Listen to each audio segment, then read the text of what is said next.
বেরিয়েছিলাম, বাজার করে নিয়ে আসলাম। দেখো, কলা, শশা, ওদিকে ভেন্ডি আছে, অনেক ভেন্ডি এনেছি, পেঁপে এনেছি, লেবু, টমেটো, পটল, কাঁচকলা। এখন এই গরমকালে শুকতানি খেতে খুব ভালো লাগে, শুকতানি মোটামুটি এনেছি। এ দেখো, ভেন্ডি আছে, পটল আছে, কাঁচকলা, শশা, কলা। কলাটা আমি খাই না, মায়ের জন্য নিয়ে এসেছি, মানে শাশুড়ি মায়ের জন্য খাবে।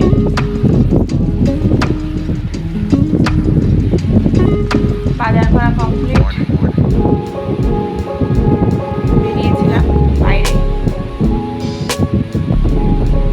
দেখতে থাকো, পরে আবার আসছি।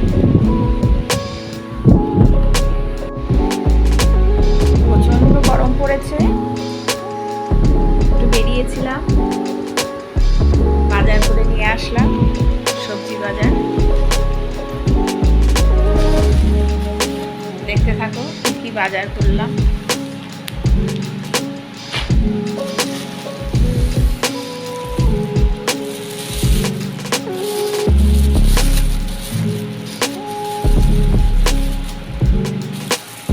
কলা কিনলাম,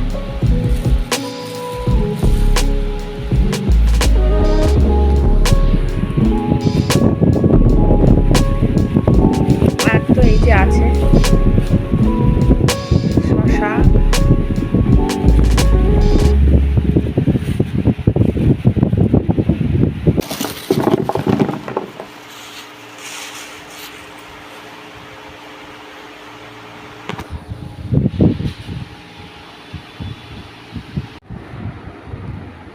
বাজার করে নিয়ে আসলাম। দেখতেই পেলে তোমরা,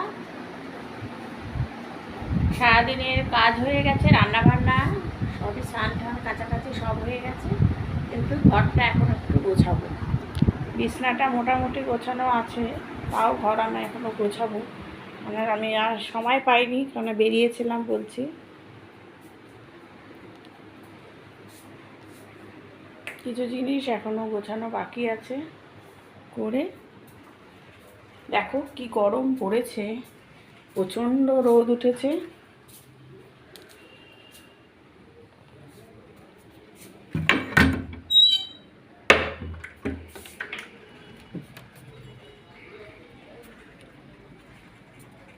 দেখো কতটা রোদ উঠেছে, কি গরম পড়েছে। এখন যদি কয়দিনের মধ্যে যদি বৃষ্টি না হয় না, মানুষের খুব কষ্ট।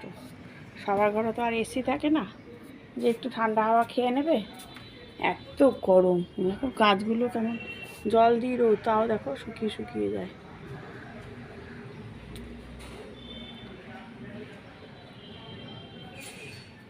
রোজকারের মতো আজকেও সব রান্নাবান্না নিয়ে আসছে।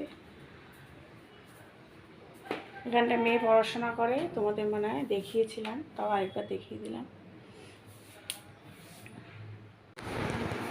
সোমাস ব্লগ থেকে সোমা বলছি। আশা করি বন্ধুরা তোমরা সবাই ভালো আছো। আমি রোজকারের লাইফস্টাইল তোমাদের সামনে তুলে ধরি অবশ্যই, আর রেসিপি তো থাকেই, তোমাদের যাতে ভালো লাগে সেই জন্য রেসিপিও নিয়ে আসি। আশা করি তোমাদের ভালো লাগবে ব্লগগুলো, অবশ্যই কমেন্টের মাধ্যমে জানিও, পাশে থেকেও। নিয়ে আরও এরপরে কী কী নিয়ে আসছি তোমাদের সামনে দেখাচ্ছি। প্রত্যেক দিন তো রান্নাবান্না আছেই, সেই জন্য আজকে আমি একটা পদই নিয়ে এসেছি তোমাদের সামনে। যেটা করেছি হচ্ছে এই গরমের দুপুরে হালকা পাতলা রুই মাছের ঝোল। দেখতে থাকো তোমরা, রেসিপিটা পুরোটাই নিয়ে এসে আলু আর পটল দিয়ে। দেখতে থাকো তোমরা। প্রথমে তেলটা আমি কিন্তু আগে বসিয়ে নিলাম, যাতে তেলটা ভালো মতো খুব গরম হয়। তারপরে কিন্তু আমি মাছগুলোকে নুন হলুদ মাখিয়ে নেব। রুই মাছের কিন্তু এখানে শুধু মাছ নেই, তার সাথে কিন্তু মাথাও আছে। এভাবে কিন্তু ঝোল করলে ভীষণই টেস্ট হয়, এক পদে কিন্তু খাওয়া হয়ে যায়।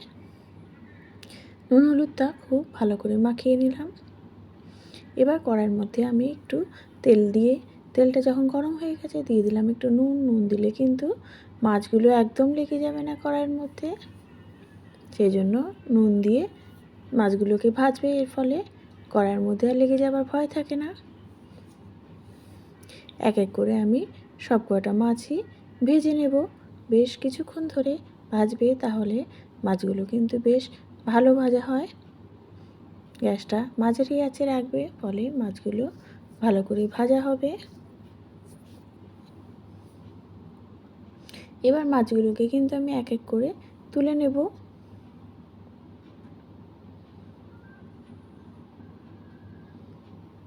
এপিট ওপিট করে আগে দেখে নেবে সব মাছ ভালো মতো ভাজা হয়েছে কিনা, তারপরে সেটাকে তুলে নিয়ে ওই তেলের মধ্যে কিন্তু আমি এক এক করে যা দেব দেখতে থাকো তোমরা।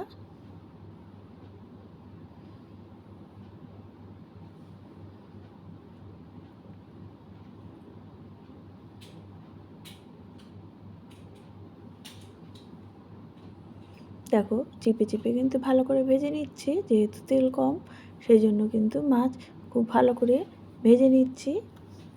দেখো ওই তেলেই আমি রান্না করছি, এক্সট্রা কিন্তু কোনো তেল দিলাম না। দিয়ে দিলাম গোটা জিরে ফোড়ন, তারপরে আলু আর পটলটা দেওয়ার পরে নুন হলুদ দিয়ে আলুগুলোকে কিন্তু খুব ভালো করে ভেজে নিচ্ছি।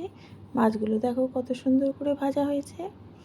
এবার আলু আর পটলটা যখন হালকা করে ভাজা হয়ে যাবে, তখন কিন্তু আমি দিয়ে দিচ্ছি একটু নুন, একটু হলুদ,